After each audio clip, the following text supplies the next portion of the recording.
NBC's Matt Bradley is reporting from Jerusalem. Rob D'Amico is founder of Sierra One Consulting and a former member of the FBI's hostage rescue team. Shira Rubin is an Israel-Palestinian territories correspondent for The Washington Post. Good to have all of you here. So, Matt, Blinken says Israel's official position is in support of this ceasefire and hostage proposal, but do we really know if that means that if Hamas says yes, it happens? Well, I mean, you just heard the man. He sounded very confident in saying that this is an Israeli proposal, that this is something that the Israelis have approved. He would certainly know more than I do.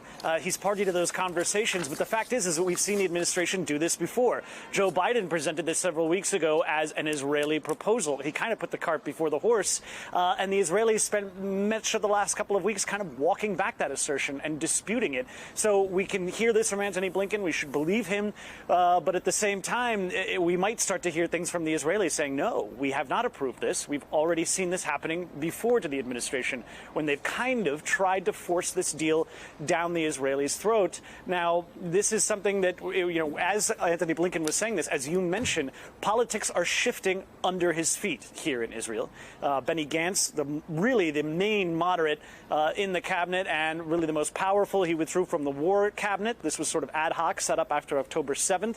And he is, that kind of leaves Benjamin Netanyahu to answer only to these more right-wing ministers. And this is the most right-wing cabinet in Israeli history. Now, going forward, this incident where we saw the rescue of these hostages, 4 of them, 2 days ago, that's likely to push both sides even further apart than they already are. Because now Benjamin Netanyahu can say that both of the main goals of his war in the Gaza Strip, one of them is defeating Hamas, the other is freeing the hostages. And in Israel, increasingly, those two goals are seen as at odds with each other. You can't do one and the other. He will have an argument now that he can indeed do both, defeat Hamas and free the hostages. He has continued the fighting and he's freed 4 hostages. And this was reported in Israeli media today. The Israeli defense establishment is kind of giving that some side eye. The fact is that this was an operation that freed only 4 hostages. It took weeks of planning and intelligence gathering in order to pull this off. And it killed, as you mentioned, more than 270 Palestinians, a huge toll for the Palestinians to pay for the liberation of these 4 people. So at the same time, Hamas, on their side, they're going to see this as further evidence that the Israelis simply want to kill as many Palestinians as possible. Both of these sides are no further together than they were months ago when these negotiations started. And this is the same deal that we've been talking about for several weeks. And in fact, Shira, Benny Gantz was asked yesterday whether he's essentially leaving the Israeli government without an adult in the room. And here's how he responded to that. I was very privileged, together with my friends, to bring to the cabinet room all the experience we have. I know that the other people are staying there, mainly Yoav Gallant and Prime Minister himself. They know what should be done. Hopefully they will stick to what should be done, and then it will be okay. Is it clear what this resignation means for the war and for the Israeli government going forward, Shira?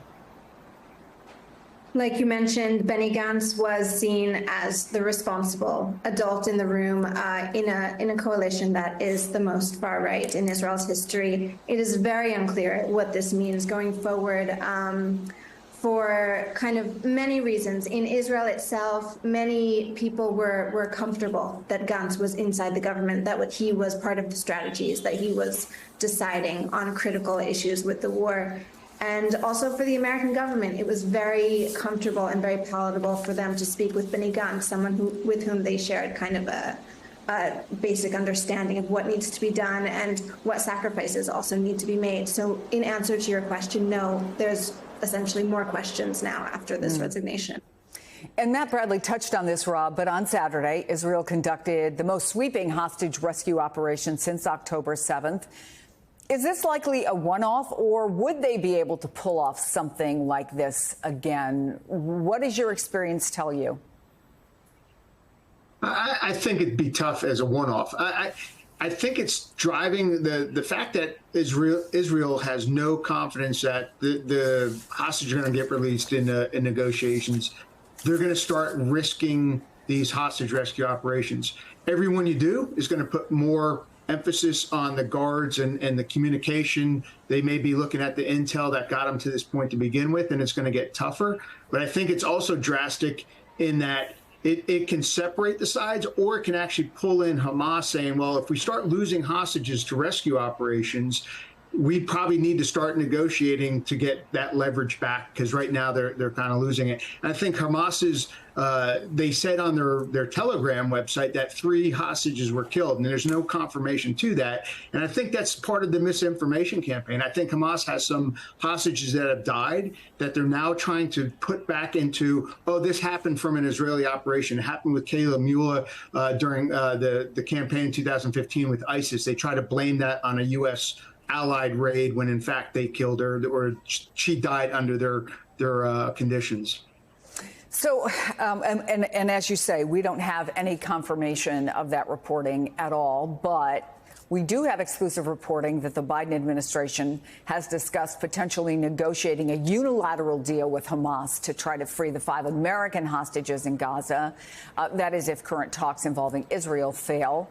Those talks would be conducted through Qatari interlocutors. Earlier in Cairo, Secretary Blinken didn't deny that report.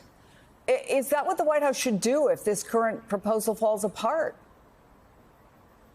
I think you have to look down every one of them. I think it can cause some very big problems with Israel down the road. But I still think that Biden has an obligation to the American families of our citizens to pursue every avenue to get them back.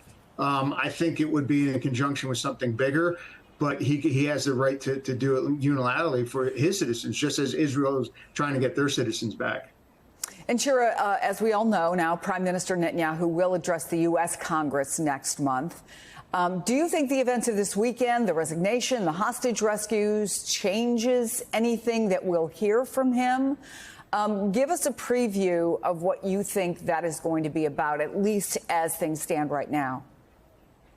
Yeah, it's an interesting question, Chris. I think actually this trip to speak in front of Congress will be kind of ironically a very important gesture to his base, and we may hear, just a bit more far-right rhetoric or right-wing rhetoric about his desire and his commitment to a total victory, which, as we heard a moment ago, is seen at odds with ending the war and with getting all of the hostages out.